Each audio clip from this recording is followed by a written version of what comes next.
S10 on selle aasta esimene tõeline lipulaev ning lipp kui latt on seatud kõrgele, millest konkurendid kas suudavad mööda rebida või jäävad sabast sörkima. Ja konkurents on tihe. Olen kasutanud Samsungi alates S7-st S9-ni ning väga suurt vahet neil ei ole. S9 protsessor on natukene akusäästlikum, kuid ostusoovitusena vali värvi ja rahakoti paksuse järgi. S10 seevastu on teisest puust. Kiirem, parem kaamera, tunnetus ning näotuvastus päriselt töötab. S9 näotuvastus on kohutav. S10 Plus või S9 Plus. Samsungi S-seeria saab tavaliselt 2 suuremat Androidi uuendust. Alates S10-st saab 3, mis viib eeldatavat telefoni kasutusaja pikemaks. Äri mõttes on see Samsungile halb, kuna kunded ostavad veel harvem uusi seadmeid, kuid tarbija seisukohalt on see igati tervitatav. Äkki hakkavad telefonid sedasi ka paremini hinda hoidma. S10-l on ära kaotatud kulm, mis asendatud auguga. Kerti, kes antud videos kaamera taga, natukene need kulmud telefonidel segavad. Mul on see vastu täiesti ükskõik. Kas see on kulm või auk või vahet ei ole. Ekraanipinda teavitusribal võidad igatahes. Ja selge on see, et hetkel on see antud seadme üks silmapaistvamaid featuure. Sõna otseses mõttes. Paned lauale ja kes teab, tunneb ära. Lisaks on hakanud tekkima igasuguseid ägedaid taustapilte, kus seda auku ära kasutatakse küll Kim Jong-uniga binoklitega, küll minionid ja nii edasi. Sõrmejälje lugeja on ekraani sisse viidud ning konkurentidest teistsugune. Ehk antud juhul ei tehta näpust läbi ekraani pilti, vaid tekstuure loetakse ultraheliga. Nutt ja kiiruse teemal on subjektiivne ja iga uuendus muudab olukorda paremaks. Kuna meil on see telefon käes juba 2 nädalat, oleme ülevaate hetkeks seda juba 4 korda uuendanud. Aitäh Samsung Eesti kiire reageerimise eest. Huvitav oleks teada, kas minu kolleegid ajakirjanikud seda ka teinud on. Kuna esialgne soft demokaid üle õhu ei uuenda. Seega arvustusi lugedes võite suhtuda mõningase skepsisega. Mis puutub kiirusesse, siis kõik ekraanisisesed on hetkel sellised, tore vigur ning ütleks, et üsna keskmine. Võrreldavad nad päris sõrmejälje lugejaga ei ole, küll aga on S9-ga võrreldes saadud tööle näotuvastus ja korralikult. Tegu ei ole infrapunaga nagu Huawei või Apple, vaid kaamera lahendusega, mis tõenäoliselt liiga turvaline ei ole. Kuid enne, kui turvalisusesse väga süviti läheme, mõtleme, kui väga kellelgi just sinu telefonis olevaid andmeid tarvis on. Mul on väga vaja.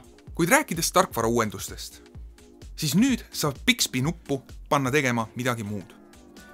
Piirangutega. Nagu teisi assistente ei saa, aga ikkagi parem kui enne. Ning uuendusena peaks see tulema ka vanematele S-telefonidele. Yes. Kui USAs saavad kõik S-id Qualcommi protsessorid, siis mujal maailmas on Samsungil enda Exynos protsessor, mis võrreldes S9-ga teinud märkimisväärse hüppe. Kuid Qualcommi 855 paistab koormustestide järgi märkimisväärselt kiirem olevat. Koormustestidesse tasub suhtuda mõningase skepsisega, kuna tegu on staatiliste tulemustega. Sama nagu iPhone'i protsessor teistest testide järgi peaaegu üle, kuid reaalses elus pannes kõrvuti on vahevaevu märgatav. Nii, mis puudutab väiksemat S10 ja S10e suurust, siis need on minule, olgugi et mul üsna suur käsi, oluliselt mõnusam kasutada. S10 Plus on pigem 2 käe telefon ning ilma korpuseta üritab näpu vahelt üsna tihti põgeneda. Nokkida saab ka Plussi ekraani suuruse teemal, kuna üle serva valgumise tõttu tekivad tihti juhuslikult puudutused ning power nupp on minu arvates natukene liiga kõrgel. Muide, praegu on käimas arvutimaailma 2019 aasta lugeja küsitlus, mis kestab täpselt 10. märtsini. Link on video all kirjelduses.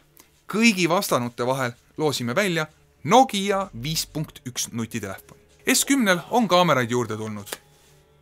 S9 oli 1 kaameraga taga ja S9 Plus 2-ga. Mõlemal oli ees 1 kaamera. S10 ja S10 Plus on tagantpoolt samasuguse 3 kaameraga süsteemiga. Kuid plussversioonil on esiküljel 2 kaamerat, mis võimaldab saada laiemat kaadrit ning udustada tausta portreerežiimis. Eelnevalt on olnud peamine plussmudeli eelis normaal ja tele, kuid see aasta on lisandunud lai. Väga lai. Olles mõned kuud teise telefonina kasutanud Huawei Mate 20, pean tunnistama, et lai on oluliselt kasulikum kui tele. Tavaliselt on probleem pigem selles, et kõik ei mahu kaadrisse ja üsna harva tahaks üle laua kellegi ninakarvu pildistada. S10 säästumudelil S10e puhul on eemaldatud just telelääts. Seega minu arvates on tehtud õige valik. Minu arvates ka. Kui tahad S10-ga teha laia selfit uduse taustaga, siis muuda kaamera laiale läätsele enne, kui lähed live focus režiimi. S10 või Mate 20 Pro. S10 on ka esimene Samsung, mis sai endale öövõtte, mis sisuliselt on HDR ehk öösel tehakse hulgaliselt pilte samast stseenist, mille kokku panemisel vähendatakse märkimisväärselt müra. Paraku on see Samsungil ainult siis kättesaadav, kui stseeni optimeerimise automaatika tehisintellekti tilulilu seda vajalikuks peab. Kui kaadris kas või üks tuluke öökaadrit ei pakuta ning tulemuseks on sama tuttav mürane pilt nagu kõigil teistel mudelitel, millel öörežiimi ei ole. Huawei on siiani pimeduse kunn. Öökaader on neil olnud juba pikemat aega kättesaadav ning see on minu arvates selle telefoni üks tugevamaid külgi. Minu arvates ka. Muus osas on Samsung teinud märkimisväärse edasimineku selle aasta lipulaevaga ning Mate 20-ga võrdluses on vahe läinud oluliselt väiksemaks. Põhierinevuseks tooks, et S10 puhul on lainurk laiem ning Mate'il väga hea ööpildistamise režiim. S10 tundub natukene tugevama ehitusega, aga eks seda saavad kõik Cherry Rig Everythingi lammutamise videotest vaadata, mille lingid alla lisame. Ülejäänu maitse asi. Kuidas video on? Ahaa, video. Ja, kuidas on? Videot sellisel kujul ei ole mitte ühelgi konkurendil. Lisandunud on korralik elektrooniline stabilisatsioon. Kas see on GoProga samal tasemel? Ei oska öelda. Kuid testime seda kindlasti lähiajal. Paraku on mul tunne, et see toimib kõige paremini normaalkaameraga, millel on ka optiline stabilisatsioon, ning laia või telega mitte nii hästi. Laial ei ole näiteks optilist stabiliseerimist. Tele puhul saan aru, kuna see on optiliselt keerulisem, kuid laia puhul ei tohiks see üldse probleemne olla. Kahjuks töötab stabiliseerimine ainult HD režiimis ehk 1920x1080. Ja hämarates olukordades on see üsna kohutav, mis vähemalt meie jaoks on ootuspärane. Seega, kehvas valguses lülitas stabiliseerimine välja. Lisaks on S10-lt ära võetud video pikkuse piirang. Küll aga paneb failisüsteem piiriks 4 GB, mis tähendab, et videoklippi 4 GB täitumisel jätkatakse teises failis ilma lindistamist peatamata. Juhtmevaba laadimine, ja siin ma ei pea silmas S10 laadimist juhtmevabalt, vaid seda, et S10-ga saab laadida ka teisi seadmeid. Huawei lisas selle funktsiooni oma eelmise aasta etalonmudelisse, Mate 20 Prosse, kuid turundas seda kuidagi lollilt. Reklaamis näed mingi tibi, kellel aku tühi ja voila! Armastus esimesest silmavilgust. Igatahes on nutikellade aku alati tühi.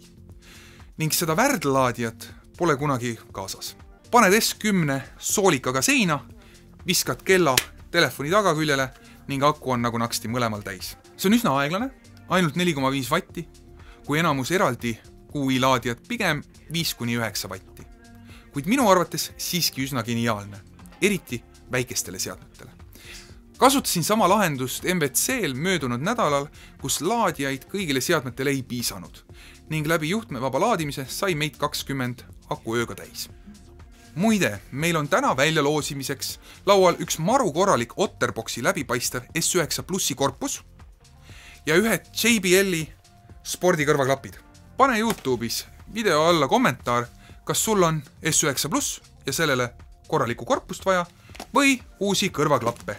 Ning see, kumb saab rohkem kommentaare, loosime konkreetse vidina soovijate vahel välja. Kellele siis S10 on? Pluss on kindlasti neile, kes tahavad parimat, uusimat, ägedamat ja ajaga kaasas käia. Eeltellimine on kahjuks selle video väljatulemise hetkeks läbi ning tasuta klappe enam kaasa ei anta. Kes ära tellisid, usun, et olete rahul. Kui oled üks nendest, kes seadme juba kätte saanud, pane kommentaar alla ning jaga oma kogemust, kuidas sulle uus S10 tundub. Äge oleks muidugi teada, mille pealt sa uuendasid ka. Nii. S10 Plus maksab hetkel 1000 eurot. Ära valeta. Vabandust. 999 eurot. Kui aga soovid täislaks keraamilist mudelit, tuleb välja käia 1600 eurot. S10 on soodsam valik ja arvatavasti enamusele mõistlikum, kuna mõõtmetelt on see mõnusam kui Plus ning sisuliselt kaotad vaid topelt esikaamera ning natukene rammi, millest kasutades vaevalt aru saad. Hetkel 899 eurot. S10e sarnaselt Apple'i loodud XR säästumudelile, mis tegelikult ei ole üldse nii soodne. Ees on ainult üks endlikaamera ja taga lai ja normaalkaamera. Ning kumerate servade asemel paistab kumer küll, aga ekraan ei ole üle serva valguv. Hetkel maksab 800 eurot. Ei valeta. Parandus 799. Varem. Seega, kas osta? Sina ostaks? Jaa. Samsung S10 on nagu ikka IP68 veekindel. Juhtmevaba laadimisega, Wi-Fi 6 toega, mälukaardi ja kõrvaklapi pesaga, hea koostöö kvaliteediga, päris hea akuga, parim ekraan omas klassis ning palju pisikesi asju, mis kõik siia videosse ei mahtunud. Paraku oleme jõudnud 1000 euroste telefonide maailma ja siia ei ole mitte midagi parata. Kuid hetkel tundub see kõige küpsem Android-telefon olevat, mis äkki ka ainus, mis seda raha tegelikult väärt. Andes reaalset tarbijanõu, teades Androidide hindu ja nende kukkumist, kui sul uue telefoniga kiiret ei ole oota jõuludeni ning mine osta sama telefon umbes 300 eurot soodsamalt. Meie eelmise aasta pikas testis olnud S9 Plus maksis 900 eurot, kuid täna saab selle kätte juba alla 600. Kuid võttes selle operaatori juurest järelmaksuga on praegu või sügisel ostes hinnavahe vaid 7 eurot kuus. Ning võimalik on seda hea küsimise peale saada ka praegu juba tõenäoliselt parema hinnaga. Küsija suu pihta ei lööda, kui just väga loll küsimus ei ole. Kui sulle meie videod meeldivad, vajuta kindlasti subscribe nuppu ja kellukest selle kõrval, et olla kursis meie uute videotega ning erinevate loosidega, mida 1000 subscriberi täitumisel hakkame oluliselt rohkem tegema. Pöial püsti, kui meeldis, et teaksime, millist sisu toota ja loomulikult lisa alla ka kommentaar, mis teemadel võiksime veel videoid teha. Tarbi targalt ja ära herneid ninna topi. S10 pluss E. Millise sina võtaks? Isiklikult võtaks S10, aga kõikidel teistele S10e. Fantastiline package, kompaktne ja väga-väga mõistliku hinnaga. Võta S10 ka juba. Okei, plussist piisab. Nägemist!